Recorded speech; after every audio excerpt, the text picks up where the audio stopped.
Hi, I'm Forrest Griffin. Brian Caraway. And Lisa Tate. What's up, guys? This is Joseph Benavidez, UFC flyweight. Hi, this is Greg Jackson, and you're listening to It's MMAzing, and that is an amazing pun. Get it? Like MMA, but amazing? Amazing. Radio.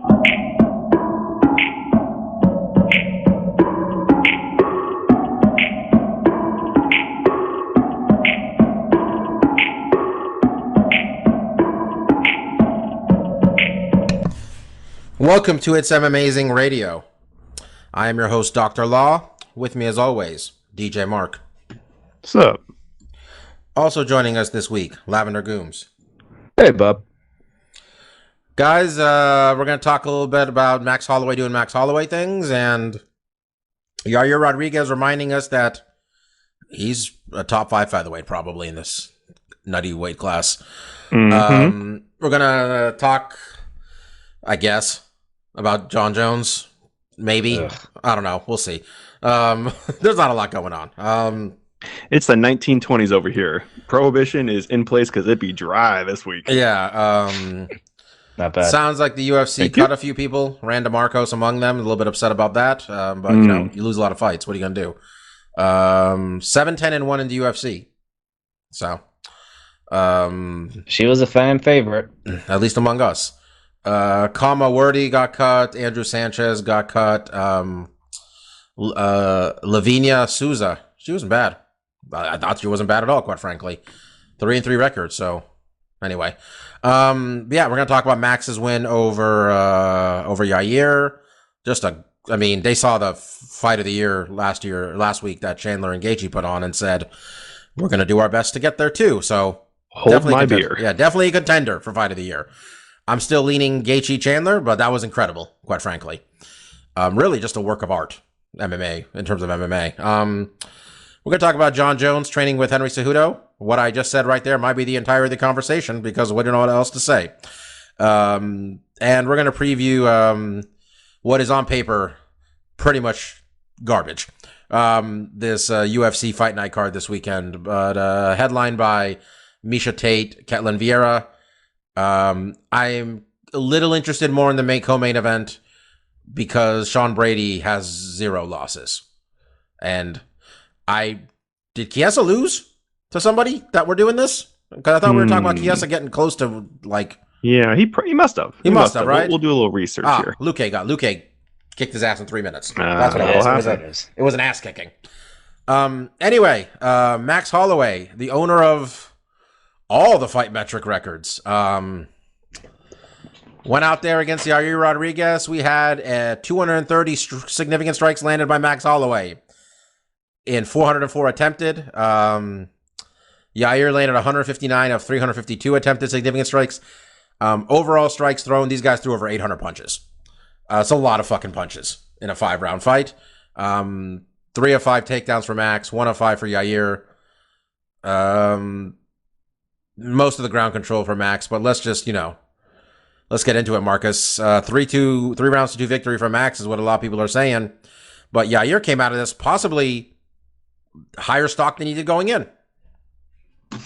Yeah, I mean, it was a really competitive fight. It was super close overall in the scorecards. And we've seen, honestly, in this fight, a lot of my takeaways were with Yair and what he was able to do and the things he was able to kind of exploit from Max that other fighters have been able to exploit too. And mostly not letting Max just run away with this thing. We saw that with his last fight where, was Calvin Kattar, Absolutely. Really didn't have much in the way of fighting back or really sitting in the pocket and exchanging punches. Yair didn't have that problem. Guys that are willing to kind of sit in the pocket with Max and throw punches tend to get some of the better of the exchanges. And Yair had a lot of success early on, not just, contesting Max's boxing, picking him apart on the outside with the low kicks, which I do have a little bit of a bone to pick with the commentary. They picked up on the low kicks and were really singing the praises, which is good. That's a tool set in MMA that in the past has often been kind of overlooked, and especially with the calf kicks coming into display and prominence in a lot of these fights, the booth is definitely picking up on that. What I was kind of disappointed with Bisbing, and who else was in the booth? It was one other fighter. It wasn't Felder. It wasn't Was it? Felder? Thought it was Might have been. It Felder. might have been Felder, and then it was the other color guy that's usually not there. It wasn't Anik. It was the other dude. I want to say Wheelhouse, but I know that's not Sean Wheelhouse. He's in Bellator. Yeah, okay, whatever. White guy. White guy that's not John Anik. But they really weren't giving credence to Holloway's work to the body, which I think was the big cornerstone of this fight. You know, and in fact, both of them in the first round, I was really pleased. Both of them were mixing up their strikes really well. Yair working the whole body, you know, head, body, and legs. And Max, you know, when he really started working the body, he shut Yair down, you know, and to Yair's credit, and to both their credit, they can both take big shots to the head. You know, they were doming each other multiple times, flying knees, big strikes. But it really was when Max started really working the body, he shut Yair down. And if you kind of remember those instances where he got him up against the cage, it was mostly because he attacked that body hard and it would shut Yair down. He would try to defend the body. He would leave his head open, which Max would then try to exploit and land some good shots there. And outside of the striking, which I think they were both closely contested and did a lot of good damage on each other, Max really stole this fight with his grappling regiment, able to take Yair down. And more importantly, control, really good top control from Max. You know, we've known that he's been kind of a slick, jiu-jitsu guy or wrestler, if you will. But we haven't seen that as part of his game for a while. He's really fallen in love with his boxing and his stand-up. But it was nice to see him get on top and not just, you know, take the fight, you know, change the landscape of the fight, change the dimensions of the fight, and get into a grappling match. But Yair wasn't slacking on the ground. He was trying a lot of things, and Max just rode him like a fucking rodeo cowboy. You know, Yair was giving up his back to mount. He almost had a head and arm choke, Max did, but he did a good job containing top control. And I think it was in the 4th or 5th round when Yair was able to end up on top. Max was able to reverse the position. I think Yair was able to sweep him at one point, and Max was able to get back up. So I think those things really helped Max kind of solidify his victory here. But a lot of the talking points after this is just really like, man, Yair, like Bobby said, is in strong consideration of, you know, top 5 of this division, someone that I think we will see fight for a belt sooner or later. You know, he obviously has to garner the wins to get there. But this showing with Max was top notch, and like you also said, Bob, you know, fight of the year candidate. You know, if we want to talk that, I do agree with you as well. I think last week's fight, just the damage sustained to both fighters and the back and forth flow of it, kind of makes me, you know, give that one the nod. But this was a 5-round fight. Yeah. This fight was contested in more areas than the Gaethje Chandler fight, even though they tried to wrestle in that fight too. We saw a lot more groundwork. So you really got the full picture of MMA. So, I mean, yeah, I think you have to consider both of them, and they both have their merits. So, yeah, Mike, fantastic fight. Mike, this fight's fresh on your mind, having watched it 20 minutes ago. What are your thoughts? Yeah, my thoughts to add on to what Mark said is that, I mean, Yair is already ranked 3rd in the division. I don't think he's going to drop very much. He didn't fight for 2 years, and he's ranked 3rd.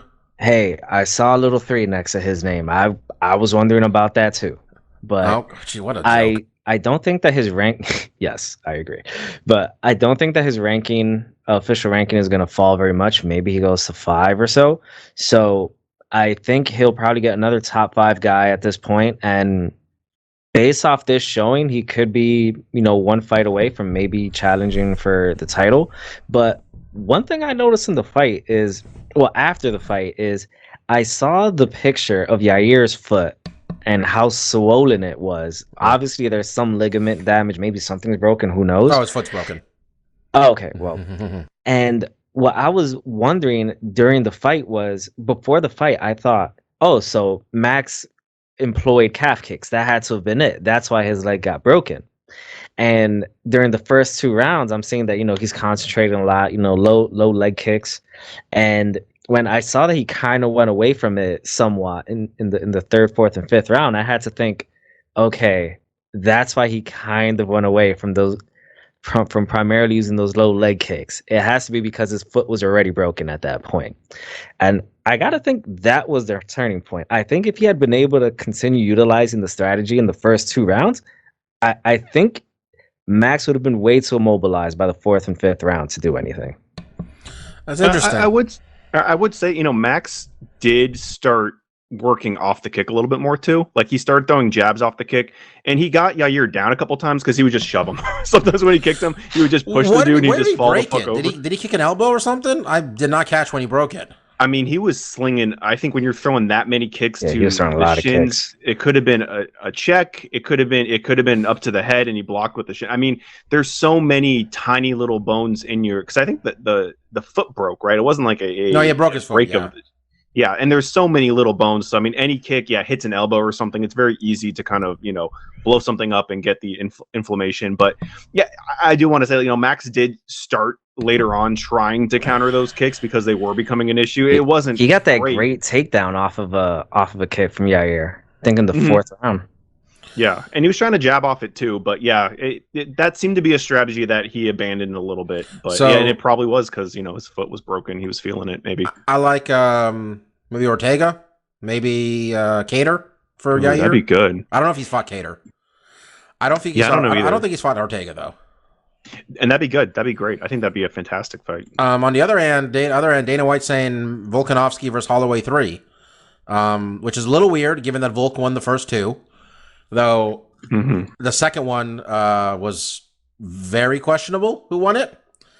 And I just want to say, you can say the same thing about the first two Nunes and Shevchenko fights, where the second one was really questionable who won it.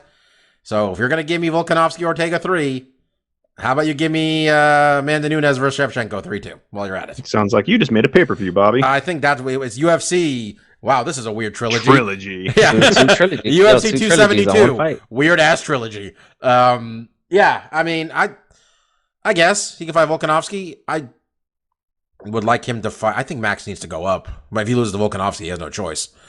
But Max is out here breaking records and striking and taking a fair amount of damage himself, quite frankly. But that was beautiful, man. That was beautiful mixed martial arts. I often ignore what Conor McGregor says now on Twitter. It's amazing what a difference 5 years will make. But one thing he did mention was that Max does absorb a lot of fucking strikes as well. Yeah. I mean, he's out here calling himself the best boxer in the UFC, but god damn it, he gets hit a lot for the best boxer in the UFC. Dustin Poirier thinks Peter Yan is the best boxer in the UFC, which that might be the case too. Peter's very easy but I do think Conor and Max, there's something there. I think at 55, Dana doesn't think so. I think that's a good fight for Conor. I think that's a winnable fight for him. Because like I said, the issues that Max has is dudes don't want to. When they don't exchange in the pocket with him, he fucking eats them alive. I don't think Conor's going to be that guy. Conor needs a win. And I think Max is a credible opponent at 55. Conor's going to be coming in a little bigger. I think it's a good setup for. I like Conor it too, man. I mean, especially the first fight, Conor tore his ACL and Max got hurt too, and we got a weird grappling match between two guys who probably. Still weird that Conor just out-grappled him. That's how he won that fight. Sure. I think in the world of we want to rebuild Conor, I think Max is a really interesting matchup because he also has a lot of prestige on him too. Like I think if you beat Max at 55, yeah. And I don't know what else you do. You throw Conor McGregor in with the fucking Lions Den of like the top 5 at 155, or Nate. Is Nate going to be around after his next fight? We don't know who that is. If they managed to let Nate leave without doing the third fight, it's a level of promotional. A couple weeks ago, they should book that. They should honestly make Nate drag his feet until Conor's leg works. That's what they should book next when Conor is functional. Like how much longer can Conor fight again? Is it 9 months, 10 months? What happens when you break your leg like that? And what do you think? Nate's not going to want to wait on the shelf to get a big payday like that. They headline a big pay-per-view and they make those points. Just tell them both. Conor, July. Conor's fight against Dustin was in July, if I'm right. No, either July. Really? Was it July or August? I don't know. You might be right. The first one was the beginning of the year, so maybe. And I think it was in July. And if he has about 9 months, then we're probably looking at... I pulled 9 months out of my ass. Anderson Silva was gone for 13 months. None of us have seen Chris Weidman anywhere. Dana said that Conor is still hurt. So, I mean, he's still nowhere near. It could be a long wait then. Nate will throw a leg kick just to be a dick, too. You don't have to worry about that shit, Bobby. You've seen him throw kicks. They got no meat on them bones. Yeah, okay, we'll see. Anything else from this card that was of relevance? Not necessarily all the finishes, but like names that won fights that we should talk about. I mean, Felicia got a win. That was nice. Felicia Spencer, Chaos Williams got a win. A lot of finishes, quite frankly. There was 7 straight TKOs at one point in this card. KGB Lee got a corner stoppage for Cynthia Calvillo. I was going to say the Calvillo. I didn't see any of the fights besides the main, but after looking at the results, I was like, man, maybe I should. There's a lot of finishes. This is kind of a There's card 2 decisions out of 11 fights. And I already watched one of those decisions, so and I'll just skip the other one because, no offense, Courtney KC, but that's Chaos a fighter Williams. Chaos Williams is the one that had that insane spinning back kick KO, right? Like a year ago. No, that was the other. I was gonna say the other. Or was that the guy? Or was he the one that got KO'd by? No, he's the one who he knocked out Jacare from the bottom. He's the one who knocked out Abdul Razak. That's why he was mostly known for, because he cracked him. He had a couple beat some dudes' asses run there. Anyway, yeah, that's we'll see what comes from these two guys. This is a great fight. Quite frankly, this card maybe could have used one of those other really good fights from last week, but whatever. Some MMA news this week. We mentioned the UFC cut a bunch of people. I like Jon Jones training with Henry Cejudo. Daniel Cormier taking a screenshot of Jon Jones and Henry Cejudo training together and just writing "fuck Henry Cejudo" on Instagram. Are they friends? Are they friends or something that I missed? Like, was he on the Olympic team with him? Maybe it's like is that what you do to your friends? I don't know, but I was just like, I think Daniel Cormier needs to shut the fuck up. I think Daniel Cormier is a commentator now. How's Bisping have more decorum than Daniel Cormier at this point? Daniel Cormier got in a fight with what's his name on Twitter the other day, or before the last fight, Gaethje, about advocating for Islam and stuff. I don't. Oh, I think we all give Dominic a hard time for not being unbiased. I think DC need to get his shit together too, man. If you're gonna do his job. DC got into another argument with Gaethje outside of the thing about Kazmat. No, he got Islam. No, I'm saying DC got an argument with Gaethje a couple weeks ago. He's pissed off about the Cejudo thing. Like, you're a commentator now, man. Commentate. That's it. If you want to do that job, if you want to be an opinion. If you want to give your opinion, I mean, there's no rules to this shit. What am I saying? But you say that, but DC is a pseudo employee of ESPN, and the highest paid personality on ESPN is Stephen A. Smith, who quarrels back and forth. Stephen A. Smith doesn't call games all the time. Stephen A. Smith doesn't call games. Yeah. Okay. Yeah, but Yeah. Okay. That was checkmate. That was checkmate.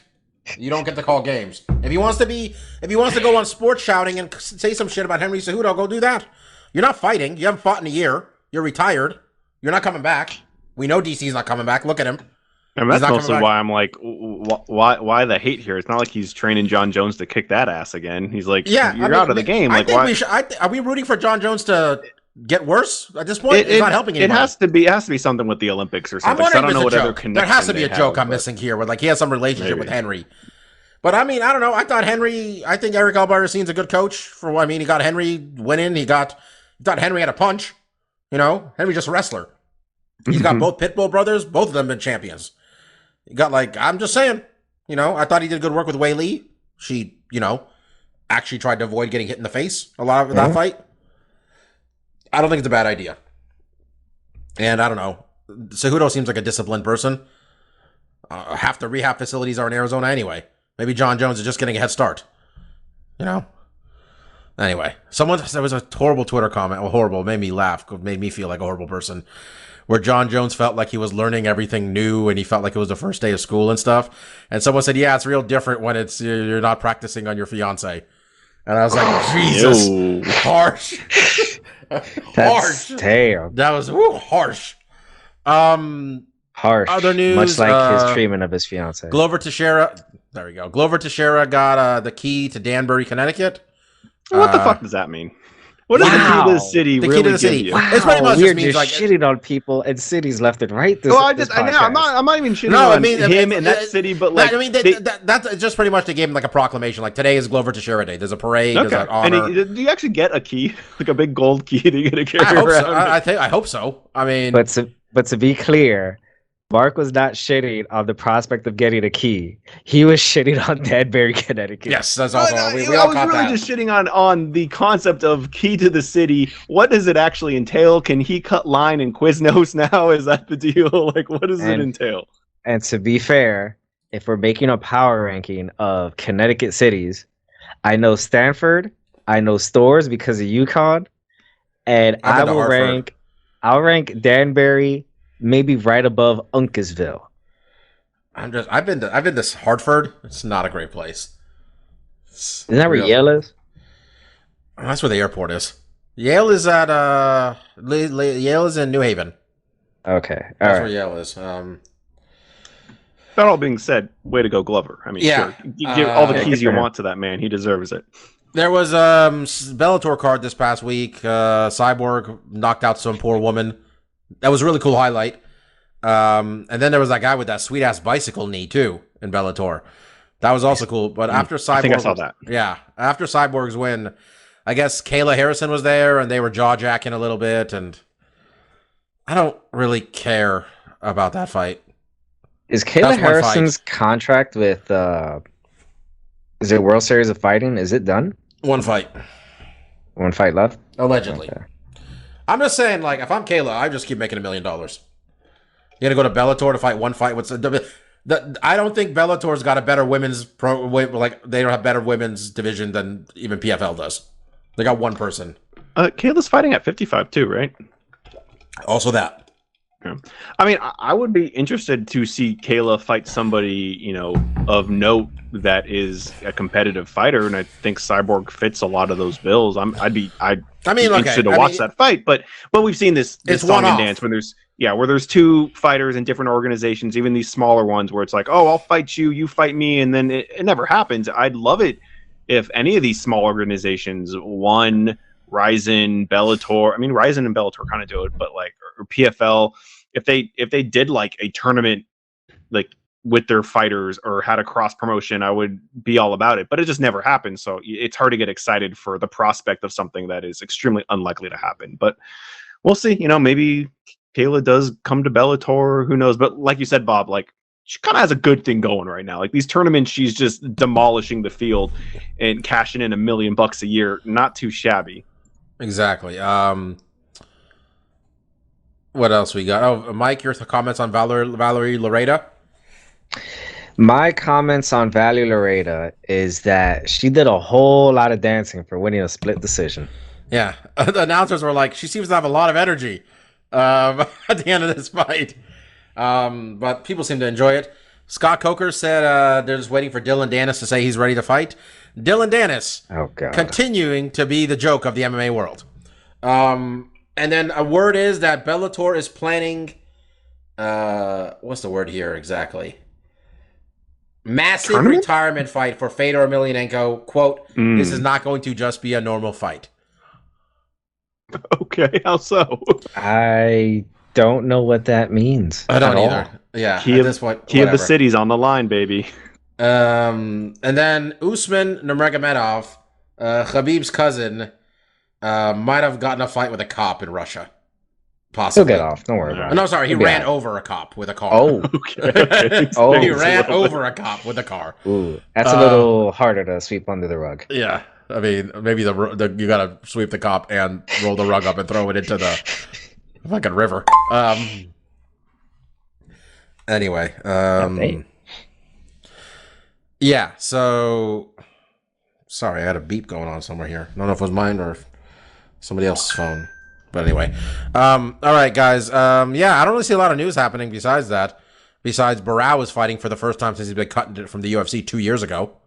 So good break. I was like Barao.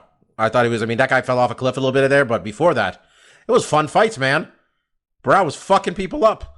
He didn't really get a lot of attention given how it ended in the UFC, but hell of a fighter. All right, UFC this weekend. We've been talking about this card for 2 months just because we saw it in the calendar. I couldn't believe it was a real card that they were gonna try to get people to watch legitimately. The Apex, Miesha Tate, Ketlin Viera, main event, 5 rounds, baby. You thought 3 is gonna solve the beef between these two young women? Nope, we need all 5. Is there beef between them? No, there's none. We got Chiesa on this card against Sean Brady. Didn't even know that fight was happening. Ronnie Yaya still fighting, huh? I know, that's what I was thinking. I was like, I That's a WC guy. I remember, yeah, Uriah Faber beat Uriah Yaya. What do you like after he broke both hands or something? I remember in WEC. JoJo's on the card. Davey Grant. This is not a good card. Let's just pick the main event here. Betting line for Miesha Tate versus Ketlen Viera looks like basically a toss-up. Ketlen's a slight favorite. Ketlen is coming, minus 125 to Miesha Tate's 105. Ketlen coming off of a loss to Yana Kunitskaya back in February, where she also managed to miss weight by 3 pounds. Miesha Tate has spent her time on her podcast being mean to Aspen Ladd, and then today was talking about how Aspen Ladd, you shouldn't date your coach, which she did for 8 years. Well, she's speaking from experience. Yeah. I mean, yeah, it didn't work out. Where's work that out. ATV now? Got her shit jacked as well. Yeah. Anyway, I'm gonna take Miesha Tate. I don't got a reason. Mike? Yeah, I'm gonna go with Miesha Tate as well. I gotta assume this is the UFC kind of doing her a favor in her second fight back in 3-4 years. Viera has a very checkered record in the last 3 or 4 fights. So I've got Tate. Even with the time off, I'm not understanding why she's the underdog here. Mark? Yeah, I think, are me and Mike tied, or am I? I'm one behind Mike, so I got to make some moves. So I'm gonna pick Viera, and we're gonna either ride this train right off the cliff or back into victory, baby. And mostly, I like Tate a lot. I think she looked great in her last fight. One thing that gives me a little confidence picking Viera here is that she's fought in some good wrestlers and beat them, right? Sarah McMahon, Ashley Evans Smith has mostly a wrestling background. So getting some wins over there. I'm hedging my bets, making a risky one here and picking Viera. But, I liked it. I thought she looked great in her last fight. Again, her opponent was 10 years older than her at 44. So there's some caveats to that victory as well. But she looked renewed. And obviously in a lot of the lead up to that fight, she's talked about, Miesha Tate 2.0 and how she's kind of revitalizing her career. So if nothing else, I think mentally she's in a good spot. But, I'll pick the upset here and go with Viera, try to make some points back.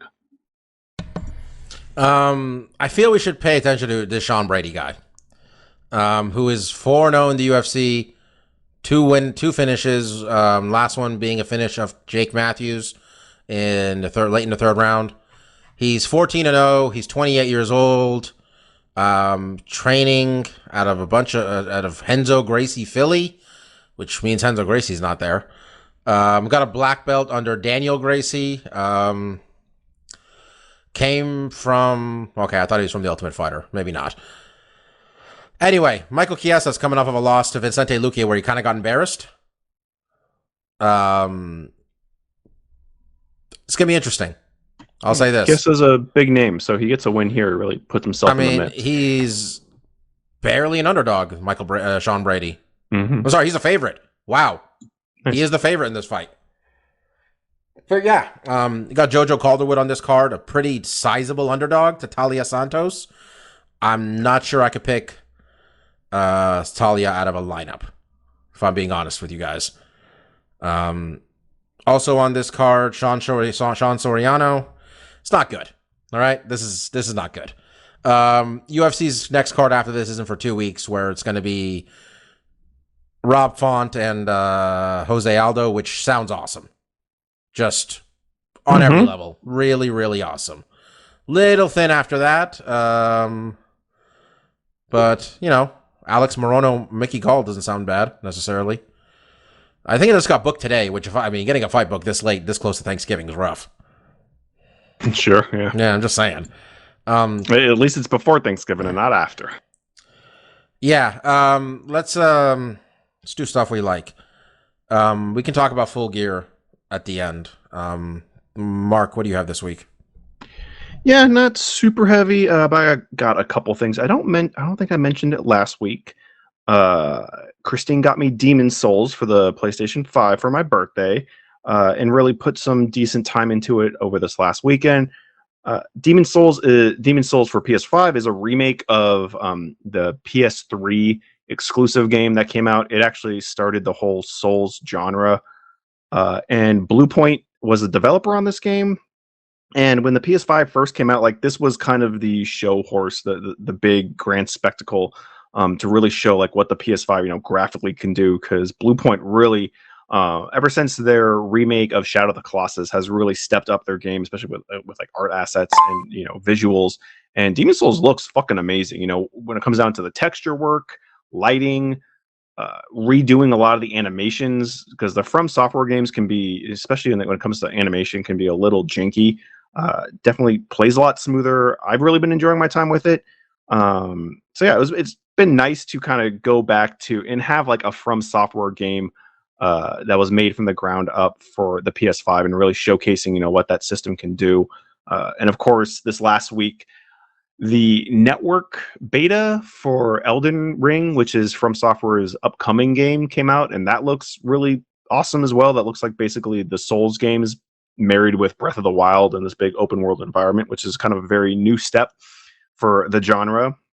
So yeah, there's a lot of interesting games that I've been playing and that is coming out from that type of archetype of game, the Souls games. I also did last week, I didn't mention it, and probably good, because I would have hate to have led astray some of our listeners to the GTA Definitive Edition, which I did pick up, and I started GTA 3, and personally, it's been fine. One of the things that got me kind of excited about it, when they first announced this, and this was a short announcement to release window marketing campaign from Rockstar, which is kind of what they do. I mean, outside of some of the bigger, like, Red Dead and Grand Theft Auto, they tend to have kind of short releases when it comes to like announcing a game to actually coming out.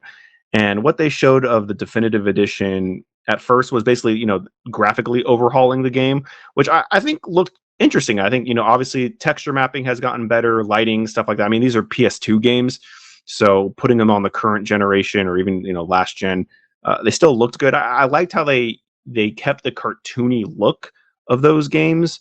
What really kind of fueled my imagination of what these could be, because they did not show gameplay before the game came out, was there was a bullet point people were talking about where the gameplay was going to mirror and take some assets from Grand Theft Auto 5, which I thought was very interesting and kind of got my hopes up that they were going to kind of revitalize how those games play, because the PS2 era of Grand Theft Auto, while those games did a lot of interesting things for their time, especially when it comes to open world gameplay, they played like booty. Especially the gunplay was very poor in those games, and I think they really, when they came out with GTA 4 on the PS3 360, it really showed that was a big step up. They had a cover system; you can actually aim your gun at different parts. So I was really excited to see potentially what they would do with these definitive editions when it came to the gameplay aspect of them. And honestly, they haven't really changed a lot. You can actually aim your guns, because in those old games, if you haven't played them, basically when you had anything besides a sniper rifle, you could just lock onto targets and just shoot them in the chest, which usually means you have to pump 6 or 7 shots into a person to kill them. And now you can actually aim your reticle, try to aim for the head, and I think those do more damage. Like I mentioned, I haven't put a ton of time into it, and I've only played or restarted GTA 3.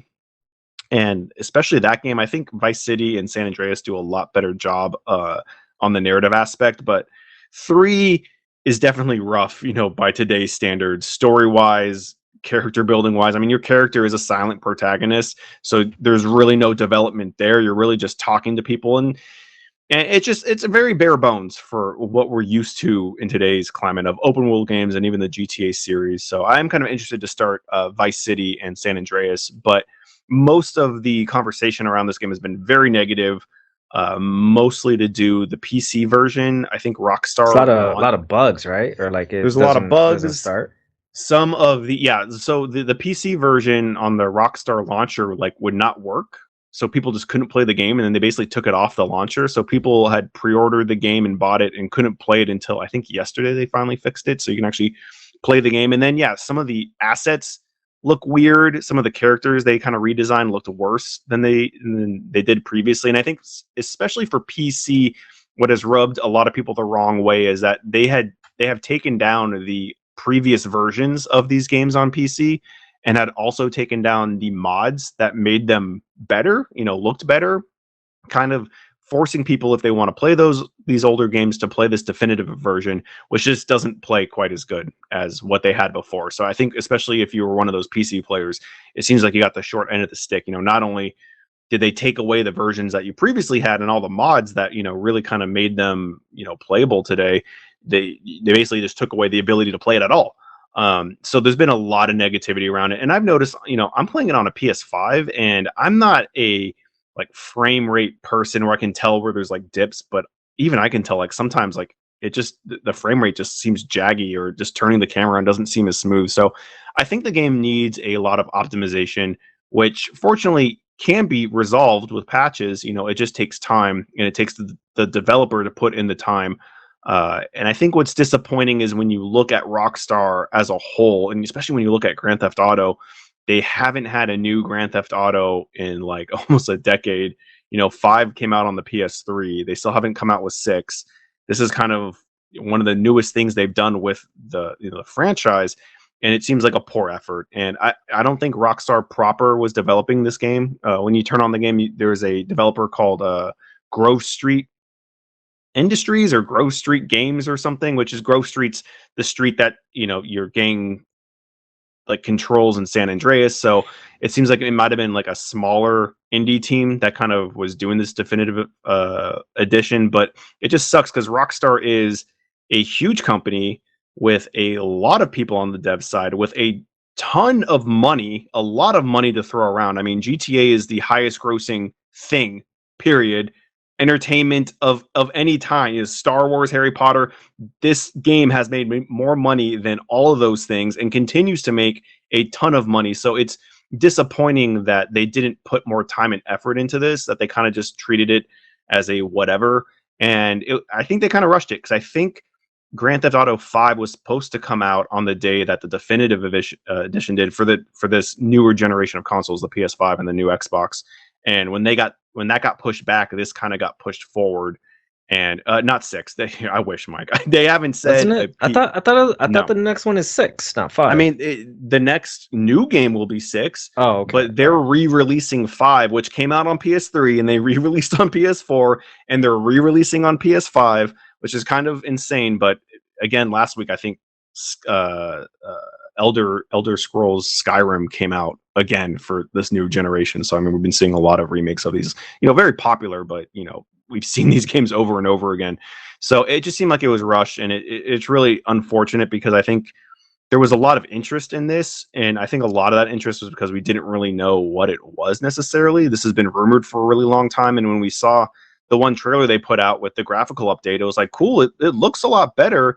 I was really excited to hopefully see them fix the gameplay, because I think that's the aspect of the game that needed the most work. And this wasn't a remake, this was more of a remaster, which I think I should have realized. I shouldn't have put so much hopes in they were going to really rebuild this game from the bottom up and add a cover system and better aiming and better gameplay. So overall, it's been a little disappointing, but if you were interested in those games and wanted to replay them, I guess I think I even read that they took them off the PlayStation Store. So it needs a little work. I've enjoyed my time with GTA 3. It took me a little while to kind of get in the groove of things, but once I did, I was like, okay, this is enjoyable. I think Vice City and San Andreas are much stronger games, so I'm looking forward to playing those more. But yeah, it's been rocky. It's unfortunate, because those games do have some nostalgia. I think there is a generation of gamers that wouldn't mind going back to them, and I think it would have been really cool if they when really 3 came dusted out. them up. When 3 came out, that was a massive deal, though. Mm-hmm. That it was the first real open world game. I remember all the people saying you got pissed off moms and shit. I remember your game's doing well when you got the pissed off moms about the hooker beating and all the stuff you could do in the game and stuff. But that game was massive when it came out. It was such a big deal. Yeah, that was, and and I think a lot of people. I had a lot of nostalgia for it as well, and that's kind of why I was interested in this. And I was just hoping for more, and it's a little disappointing that it didn't turn out better. But hopefully, with some patch updates, they can iron out some of the issues. But it's been really rocky, which is unfortunate. Last but not least, this is a really random poll. I watched the 2019 Child's Play, the Chucky movie. The one with Aubrey Plaza? Yeah, with Aubrey Plaza. And that was, when it came out in 2019, I was interested because Audrey is playing the mom, and she really doesn't fit that role in my eyes. She's always been kind of a young person actor, like a young adult at best. And her being a mom of like a 12-year-old, which they address in the film, which I think was nice because it needed to be addressed. Because like one of the characters is like, "You're a mom," and she's like, "Yeah, I was a very active 16-year-old." Because she looks like she's in her mid-20s. To have someone, in their preteens, just kind of is like, okay. I mean, it's a slasher flick, and it's it's Chucky, so it's kind of updated for the modern era. Chucky can control digital devices because he's set up on the net or whatever. Is Chucky the same guy voicing it in every one of these movies still? Is I it don't still the think same so, guy? 'cause No. This one was actually Mark Hamill did the voice, Oh, which I didn't know until right I on. looked. And he does a good job. He does a good Chucky voice. And also, you guys might know the actor. Who's that guy that plays Paperboy? Brian something. Yeah. Brian Tyree Henry. Probably, yeah. Paperboy from Atlanta. He's also in this movie, and I think he does a decent job. But it's a slasher flick. Don't go into it looking for a whole lot, and you'll have a decent time. It's also a Chucky movie. I mean, come on. This is a Chucky TV show, for the love of God. There is, and that's kind of what spurred it. I think we were talking about it at work, and I was like, "Oh yeah, there was that Audrey Plaza movie. I kind of wanted to see when it came out." And Funny enough. That's You've actually gonna be one of my stuff I like. We got a new lot of Chucky on this episode. But just to wrap it up, it's on Hulu. It's 90 minutes long, which I liked. It didn't overstay its welcome. It is, once you start getting into the graphic kills, it's pretty graphic and somewhat creative with some of the kills. But yeah, it's not must-see TV or something I'd go out of my way to watch again or necessarily recommend strongly. But if like Mike, you watch the Chucky show and maybe you want more Chucky, this is a different avenue of Chucky to get at. And I was never a big fan. I never watched a lot of the Chucky because that monster never scared. I'm not scared of dolls. I punt a doll across the room. It's like I'm not even with a knife. I'm still like, I got this. I'm not even worried about this. Maybe with a gun or something in some distance, I'm like, okay, now we got a scenario. Chucky cut your Achilles and all of a sudden chops you right down to size, baby. I mean, that's what they say, but still, even if he gets a couple chops in, even if I'm on my knees, I'm like, I still got this. This is all not taking me down. Even without Achilles, I grab that little shit by its little plastic fucking neck and just fling that shit across. Do they do the origin story of Chucky in the new one? Do they do the same in the show or the movie? In the movie, where the guy does the whole chant that becomes the fucking doll thing. So I couldn't remember how the old ones. So this one, and I'll spoil it because who gives a fuck, right? Basically, they're making these are more digital Chuckies, right? Because it's hooked up to like this whole Google thing. It's not Google, it's some other company or whatever. But so it's digital, and yeah, basically they're making these dolls in Thailand. And some guy's daydreaming, and his boss comes over to him and is like, "What the fuck you daydreaming for? Like, you finished this last doll and you're fucking fired." And he's like, "Oh, I'm gonna fuck up this doll now." So he writes in some bad code, which I don't even understand. Like, he takes off the safety protocols. And basically, Audrey Plaza works at it was supposed to be like Walmart. It's called like Zen Mart, but it looks like a grocery store from its exterior. And she's like taking returns. And this one mom's like, "Oh, this Chucky's all fucked up. His eyes go red and he's being weird and I don't want it anymore. We take it back." And then she's like, "Yeah, we'll take it back." And then she asks the boss, like, "Oh, could I take this for my son?" Because the dad's not there. They just moved to this new place. She's trying to get on the right side of the son. Gives it to the son. Son doesn't like it, and then the son finds out, oh, this Chucky can swear. Like he's not like the other Chuckies, and then the rest of the plot ensues. So yeah. So it's not even that Chucky is possessed. It's just because of some bad code, it gained sentience and it's evil. It's like the guy took off the safety protocols and somehow made it more sentient. Have you seen the original Child's Play? Yes, I thought it did many years ago. Yes, the original Child Play, the premise that it is a possessed doll makes more sense. Yeah, I was gonna say the guy does a voodoo spell and that's it, and then we're on board with it. Well, it's like this guy's like assembling the doll. Why does he have the permissions to like take this stuff, like the safety protocols out? It's just like you gotta just roll with it. You can't analyze this one too much. It's a lot less believable that like some disgruntled worker uncovered AI rather than some voodoo shit happens on a doll and the soul of Charles Lee Ray goes into, a good guy doll. Yeah. I mean, and I guess in the original one, right, the dolls aren't supposed to talk, or were they supposed to talk? Did they have that- They talk. I'm your but they have best that- yeah. friend. Okay, Yeah. they had like Mike, why preset don't you for this one. keep the Chucky train rolling? And I'm interested in Yeah, this because go I for it. saw a few minutes of this show and I was thoroughly unimpressed. But you go ahead. I'll keep it rolling. I've watched the first 2 episodes. I think it's aptly named Chucky. I think the Mhm. name of the show is. Yep, I believe it is. I don't know if it's a reimagining or if it's kind of like a soft reboot, because I know at one point Andy from the original Child's A Play, little cameo. he makes a voice cameo in that he calls the kid of this one and says, hey, check the batteries of Chucky or whatever, and that's how the kid finds out that Chucky's alive. Oh, no batteries, but he's still talking. Yeah, but I watched the first 2 episodes. Honestly, for like late night viewing, I enjoyed it. It seems that Chucky is he's obviously still a murderer and a killer, but he's a murderer and killer, it seems so far, in service of his new best friend, which is the guy who's Sure. the owner of the doll. Mhm. And in a weird twist in the episode I'm on, you guys are never gonna watch this shit. But Yeah, go for it. well, hold on, Bobby, are you actually interested? You gonna watch it? What are we thinking here? You're muted, buddy. But he said no. No, I felt my eyes told enough. Okay. But yeah, no. Well, a nice little twist to this is that at least in the episode I left off in, the kid who's, that's Chucky's friend, he might actually start killing motherfuckers as well. So They're tag teaming. I am very interested to see what happens in the next episode, whether he's gonna kill the chick that's been tormenting him in school. So I would say give it 3 episodes. I'm about to watch the 3rd episode when we get off of this podcast. So I'll let you know. How you gonna say give it 3 episodes? You only gave it 2 so far. What if the 3rd one's a I'm gonna give it the 3rd. He's I'm giving gonna give it it the 3. 3rd. He's not So, done yet. Next week, follow- Mike, will you tell us? Yeah, man, follow me on So this this ride, guys. this isn't even a stuff I like. I might like this.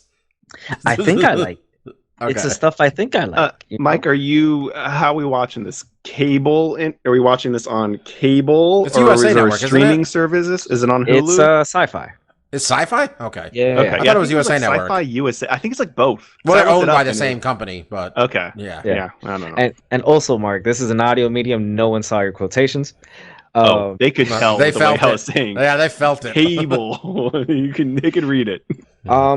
One other thing before we get into to AEW, I know I've talked about it ad nauseum with Bobby, and I think I may have mentioned it to Mark as well, but I don't think I actually have had a moment to mention it on the podcast. But I got an e-scooter about a month ago, and I've thoroughly enjoyed it. Wait, wasn't this what we did on the pod? Wasn't this your stuff you like? We Was talked it? about it, and I Yeah. berated you about it a little Yeah, bit. that was but then that was you did a whole thing on this, Mike. Oh, Yeah. okay. Sorry. Like, But you're still riding that high, even a month after. It's still the Well, now he adrenaline's has no still bike pumping. anymore. He better ride it. Well, that's true. yeah. Yo, So- if you stole Mike's bike, all right, we coming for you, motherfuckers. All right, we coming. All I mean, right? I'm not. I mean, it's across the country. I'm not making that kind of. Mike's commitment coming for Mike's- you. He'll have us on Mike's on the video streets. chat. He knows what that bike looks like, and he's looking. Sure, Mike bought a cheap, shitty lock, and he deserves this on some level. Nonetheless, okay, we're coming for you. Get that bike, man. I paid good money for that cable lock. It was a solid $15. I bought a lock when I was 18 years old for my bike that was $30 in 2004 money. So I really think you didn't handle this well, Mike. Life is about learning from your mistakes. And what I learned is that if You made you're a gonna big ass be mistake. if you're gonna be inside in a bar for 5 hours, lock your shit up with more than a cable. But, 5 life hours. lessons Didn't learned. matter what you used. I think besides that, that's about it. Nice. Before AEW, I watched this is gonna be random. I watched Kings of Comedy Nice. on Old YouTube. school. Well, I watched Steve Harvey, and this is what happened. I wanted to watch the Steve Harvey Ray Carruth thing because I remember even as a kid, I'm like, damn, he's joking about Ray Carruth. And then I watched the whole Bernie Mac's entire set, and that made me so happy. And then I just got sad about Bernie dying again. He died so young, man. So young. And I don't think he gets enough credit for having a network television show with an entirely black cast on Fox in, 2003 or whatever the hell it was. It was early 2000s, right, Mike? Yeah, it had to have been the early aughts. Yeah, I mean, this is pre like Blackish coming out and everybody, getting on board. Like Bernie Mac show, and what was the one with Damon Wayans show? What was the name of his show? The other one that was all black. My Wife and Kids. All right. I agree, it was a great show, but it's not like it was the first show. I mean, there was a whole channel. No, I mean UPN that's UPN. That's not the same thing. Basic cable. Yeah, basic. This is one of the big three. I mean, Whoa, I would say even more. Hold up. Why are you guys shitting on UPN? UPN doesn't even exist. UPN, the best show on you UPN had the was Wayans SmackDown. Brothers. You had Sister, Hanging with Mr. Cooper. I mean, look, there's a lot of sitcoms that were all black cast, but none of them were as good as Bernie Mac. That's what I'm saying. To get one on Fox and NBC. That show was great. Yeah. And like you mentioned, Bob, the Kings of Comedy. I remember when I saw it, like he stole that. Like I think Bernie? all those guys, especially for the time, had good sets on that special. But like Bernie Mac, like crushed it. Yeah, he was the home run hitter on that thing, man. Yeah, he really nailed it. And it is sad that we lost him so soon. 3 minutes. 3 minutes. That's a heavyweight bout. Motherfuckers have been knocked out in less. The way you said mother, there was like I couldn't understand what he said. I remember the first time I watched it, I'm like, "What the fuck did he say?" And then like I had to like get his cadence. Like he had a whole like rhythm about how he told jokes. Mm-hmm. Like it was. Anyway, check out if you guys aren't familiar with Bernie Mac, his stand-up set. It's all on YouTube. I don't know who owns the rights to Kings of Comedy, but they're making no effort to stop watching it on YouTube. For you to stop watching it on YouTube. Just putting it out there. AEW. Mike and I watched it. It's a fucking packed show, man. Like a match would end, Mark, and like there was like a minute, and then immediately they're like, "All right, here's the video package for this next shit," and we're like, "Oh, okay, all right, do it." Come on, they went right to it. It was 4 hours of goodness. No vignettes, no fucking backstage bullshit. Yeah. Just straight wrestling. Let's just go through the matches real quickly and just say what we liked. MJF and Darby, Mike. This was. I mean, I knew Max is a good wrestler and Darby's a good wrestler, but this is probably the best match either one of them has had that I've seen. I would agree with that. The main thought I had was right when you saw that was going to be the first match. I think I commented to you guys, "Oh wow, they're putting this as the first match," which is very big placement on any wrestling card. You either want to be the first match or you want to be the last match in terms of what are the most prominent spots, especially on a long show. Match. Especially on a long show. Yeah. Because I thought Miro and Brian were going to go first. Honestly, that was my guess. But MJF and Darby, I mean, those who are familiar with AEW, they talk about the 4 pillars, which is really the 4 guys they view as the future. It's a bit of a flawed analogy because they have so much young talent, honestly. Like, Ricky Starks isn't one of the 4 somehow, for example. But you got MJF, Darby, Sammy Guevara, and Jungle Boy. All 4 of them have pretty prominent placements on this show. 22-minute match, great match. Lucha Brothers and FTR, Mike, this was awesome. I guess the ending was a little fugazi because dude got hurt. Dax got hurt, so it kind of got a little messy. That's why. Yeah, it got a little weird at the end, but I remain in awe of what Rey Fenix is physically capable of. And the way FTR does tag team wrestling is second to none. Just really good. Brian and Miro were tasked with trying to have a technical slow match and build it up slowly, and fucking home run, Mike. Like, I know a lot of wrestlers, they a fair amount of them wrestle pretty hurt, but it looked like Miro's left leg was wrapped up like a mummy. And even with that said, I thought it was a very enjoyable match. Bryan Danielson, as he's come to AEW over the last 2.5 months now, he shows something different every time. It was a good match. It looks like he's really just in his prime almost, the way he's going. Like everything Bryan does is gold. It looks like he's having fun. Yeah. It looks like he wasn't allowed to wrestle a certain way while with the WWE, and now all of the guardrails have been let loose. Mark, do you know what's interesting, but what's weird about wrestling? They can do something. Well, AEW is like, we're going to do Bryan Danielson versus Miro. And that's really, from 2 years ago, it's Daniel Bryan versus Rusev. It's the same people, right?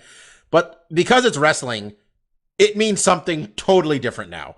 Because they're different characters and the story as such. And this was almost a match I felt where AEW is like, we're going to do the two WWE guys and show you motherfuckers how it's done. And they very much did that. And on top of that, I mean, even if we were thinking about, to use your time frame, 2 years ago, Miro was buried. Miro, aka Rusev, was in that cuckold storyline with Lana and Bobby Lashley. Like, no one would have really given a shit. At least I wouldn't have given a shit. No, it would have been hard to give a shit. They did their best. And Daniel Bryan. They did their best for us not to give a shit. Poor Miro, man. He's in a feud with God. He just wants to go home. How great was that when Danielson kicked out? Miro just looks up like, why? God, like, motherfucker. This 6-man Falls Count Anywhere match with the Bucks, Adam Cole against Lucha Express and Christian Cage. First of all, if you guys don't watch Being the Elite, Mike, remember the part in the match where Christian and Nick Jackson disappeared? Yeah. Well, Brandon Cutler's filming them fighting in an elevator. And then, like, Nick's trying to run away from him out the concourse, and Christian's like, get back here, you son of a bitch. And I'm like, what? I don't understand how Christian is doing what he's doing at this age. I thought this man had concussion problems. I guess not. He's flying on shit. We learned that Luchasaurus can do shooting star presses.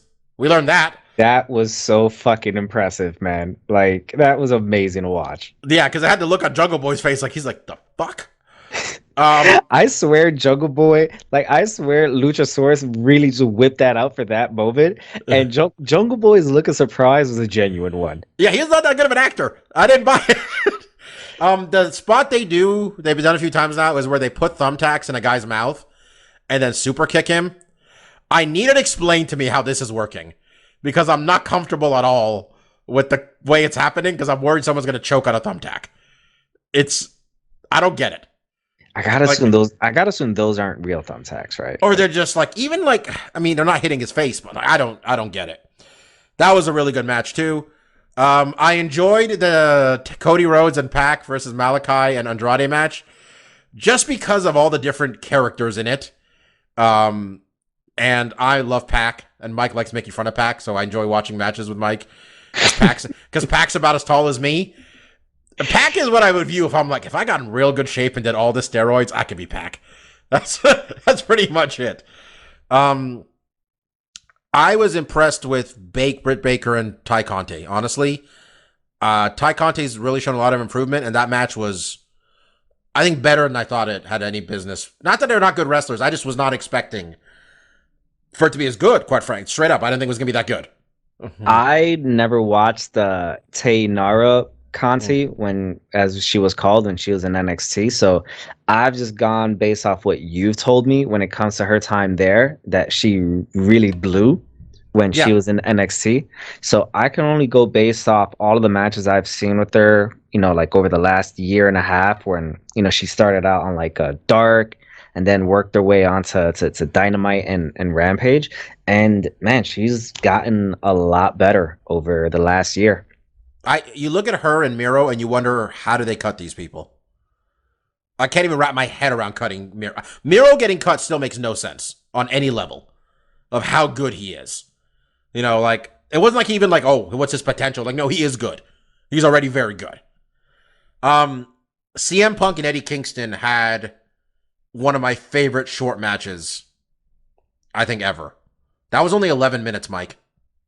Now, is that more, and this isn't me trying to shit on Eddie Kingston, but is that more because you were happy to see that Eddie Kingston is getting the push that he's never gotten before, and he's gotten more prominence than he ever has before in his career?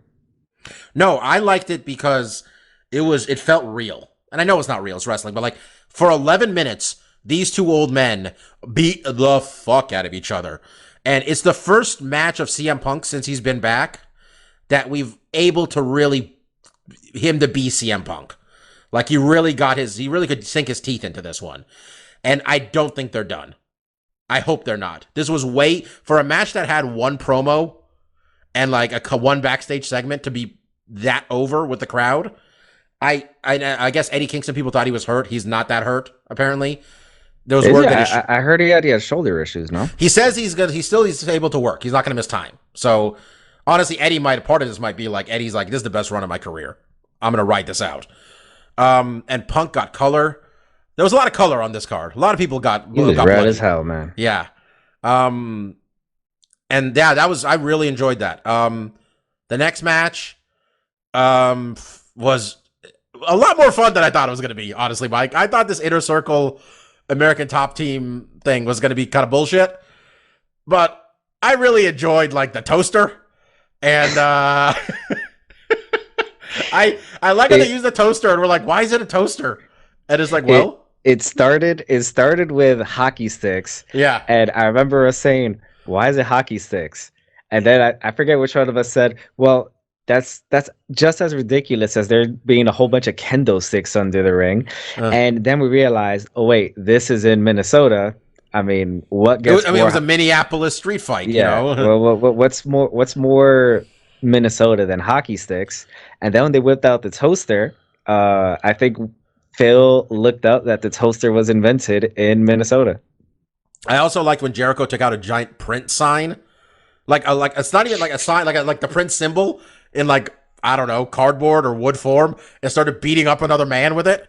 I kind of enjoyed overall. This night had about 6 different Eddie Guerrero references. Yeah. It was the anniversary of his passing, and I also didn't know we were watching. This was the arena where he was that was the episode of Raw that night, where he was supposed to work that night. This is where the tribute show happened too. So that wasn't even planned, because like up until a month ago, this pay-per-view was supposed to be the week before, and it got moved because of UFC 268 and Canelo. They didn't want to go 3 pay-per-views same night. All right, this is right here is why we were all coming to the show, watching the show. Hangman Adam Page, Kenny Omega, a story that they built from the day one of AEW's existence, and honestly longer if you want to go back to when Hangman joined the Elite and all that stuff. And this was a beautiful 25-minute match.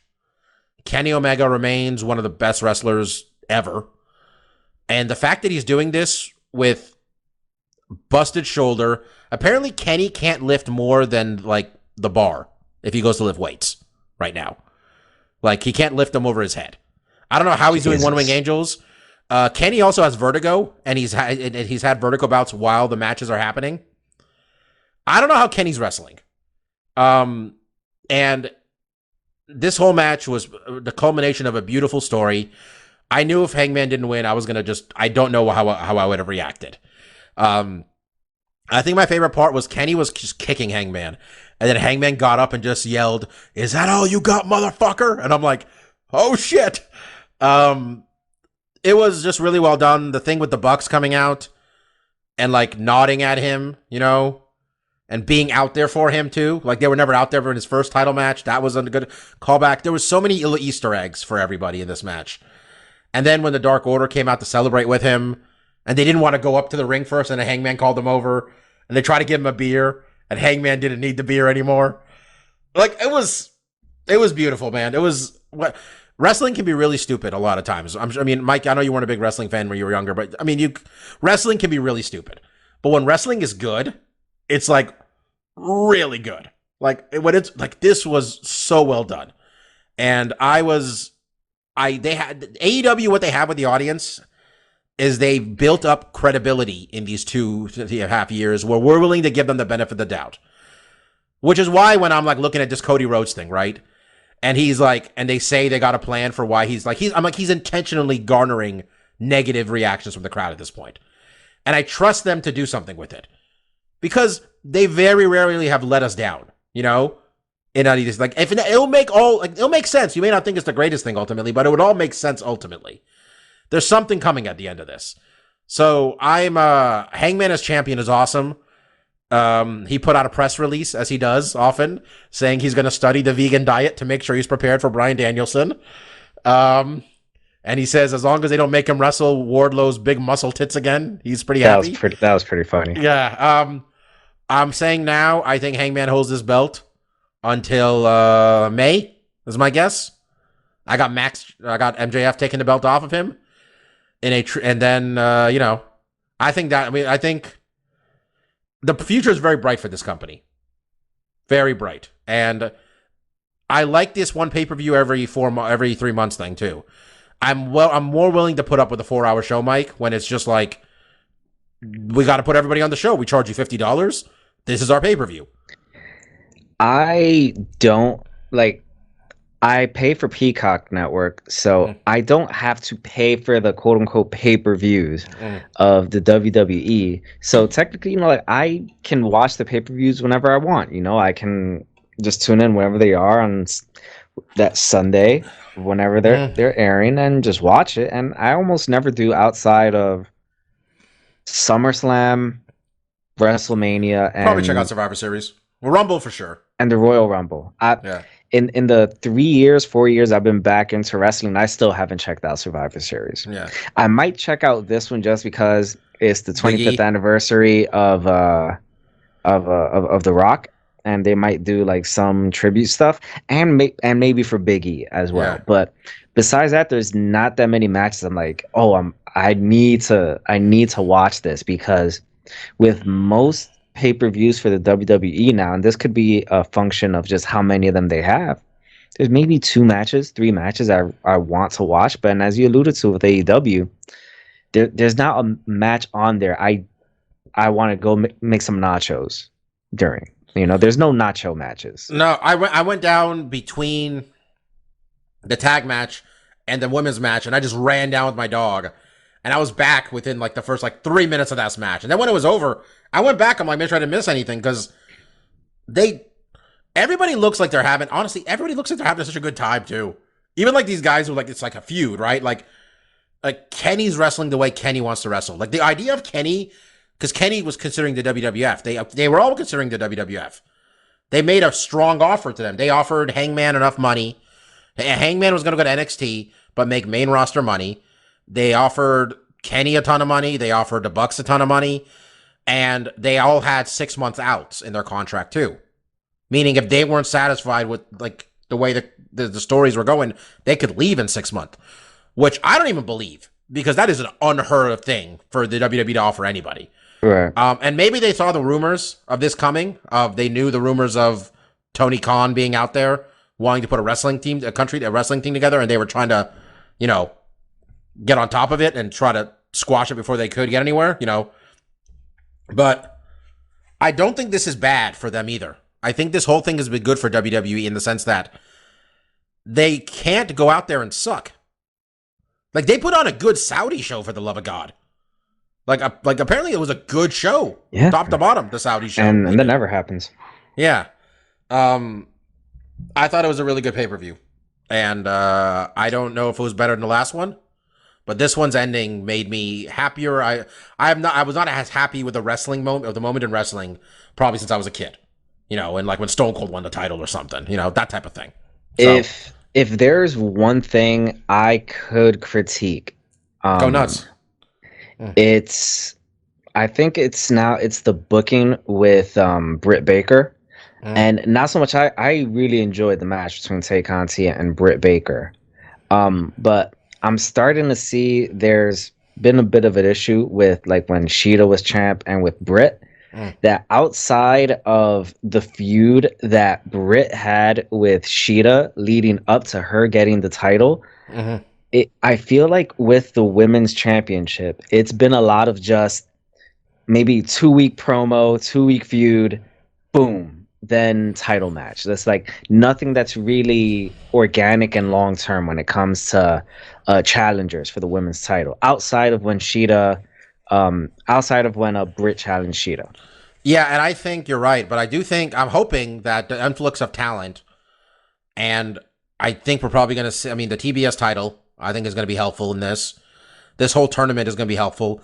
I honestly think they're going to sign Mia Yim. I think that'll be good for them, because I think they're signing Keith Lee. I think it'd be insanity for them not to sign. If Keith Lee doesn't sign with AEW, it's because Keith Lee doesn't want to be in AEW. Yeah. Like, Keith Lee is the most slam dunk signing AEW can do at this point. And I think they should go after Athena, Ember Moon also. I think that'd be another good one. I think they need to bolster their women's division. And right now, it seems like Britt is like, in terms of being over with the crowd, it's Britt and Thunder Rosa. Britt, is after Rosa. her. And like Conte, I think is over. See, I yeah. think there's like, I mean, they're over, but I think there's a gap. Like, Britt yeah. is such a good heel that she's still getting, like, she's getting cheered as a heel. Ruby Soho. But I guess the thing, this tournament's very important to them, I think. I think we're going to have to see a big payoff in this tournament. And I wonder, I'm thinking maybe Jade. I was just about to mention Jade. I think Jade is close. Jade has grown on me over the last Jade is so talented Yeah. for someone who's so raw. And I didn't get to mention this earlier before we end the show. Junior Dos Santos can do a standing moonsault. That was impressive that Junior Dos Santos can do a standing moonsault. Junior Dos Santos is meant for this. I don't buy him in any way as a bad guy because he has a big grin on his face, and we know how nice Junior is. He would hit a move and just be so happy. He's like, oh, look what I did, friends. Arlovsky wasn't great, honestly, but you ask a lot from these guys to be on pay-per-view and TV in their first wrestling matches. And, he helped catch a guy. Fucking Hager went off the top rope for the love of God, and they helped catch him. You do your job. It was a really good show. That's really it. I am going to watch Shang-Chi this coming weekend. That's my plan. And everybody else has seen it already. And you guys both saw The Eternals, huh? Yep. A lot of people didn't like that movie. A lot of people didn't like it. I thought it was fine. I think people were waiting for an opportunity to shit on a Marvel movie. It's been some time, and sure. I mean, it wasn't. Like the reviews are bad. Yeah, like I don't rotten. think it was that bad. I thought it was enjoyable. I think it was a different Marvel movie. But I didn't think it was bad. I just thought it was different from the normal beats that a Marvel movie hits. That's fair. And I would say, looking ahead, the Ghostbuster movie comes out this Friday. I'm kind of interested in that, and so does Cowboy Bebop on Netflix. I'm looking really forward to that as well. The Ghostbuster movie with the Stranger Things kid, right? Oh, and on the 19th, this Friday as well, Pokemon Brilliant Pearl and Something Diamond comes out as well. So I'll be buying that. There you go. All right, guys. Want to thank you all for listening to this show. We really appreciate it. We'll be back next week. We're going to talk about Bellator, and it's honestly, as part of that's because UFC doesn't have a card, but some of it is because this Bellator main event, Mark, is pretty fucking sweet. In Sergio Pettis and Horiguchi for that 125-pound, or I think it's not for the belt. Neither of them have the belt. I think Sergio does. Pettis has it, yeah. Oh, MMA Junkie doesn't say it's for a belt. So no, we'll have more information on it next week. Well, hopefully there is. But thank you all for listening. As I mentioned, we really appreciate it. I was Dr. Law. That was Lavender Gooms. And that was DJ Mark.